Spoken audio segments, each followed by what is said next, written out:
Hi, I'm Yusuf Saber. Welcome to Kotlin for Android Developers by Pact Publishing.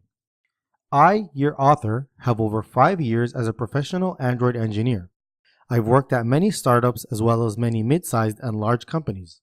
My apps have totaled over 50 million downloads worldwide, and I hold a master's degree in software engineering.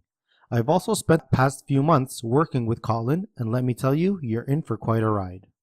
Now let's jump into the course overview. In section 1 of this course, we're going to show you where you can download Android Studio 3.0, and I'll walk you through the installation. In section 2, we'll look at some of the basic syntaxes of Kotlin and how it compares to Java, and we'll even build our very first Android application using the Kotlin programming language. In section 3, we're going to dive into the ins and outs of Kotlin while comparing them to Java.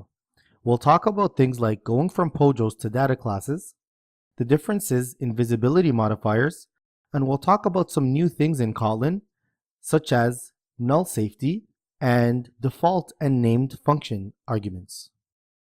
In section 4, we'll look at how Kotlin makes working with UI simpler as we delve into the wonderful world of Kotlin Android extensions. Now, some prerequisites before we start this course.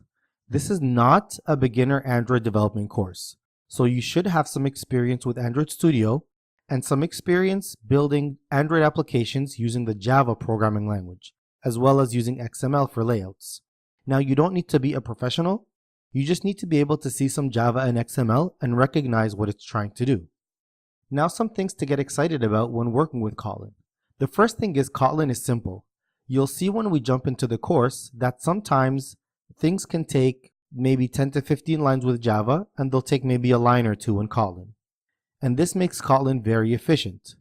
As I just said, something that could take 10 to 15 lines in Java will just take 1 or 2 lines in Kotlin, meaning Kotlin is a very, very powerful language. And most importantly, Kotlin is very fun, as you'll attest to when you dive into it and try it yourself. When reading some blogs by some professional developers, the number one thing they always say is that they love writing in Kotlin, and so will you.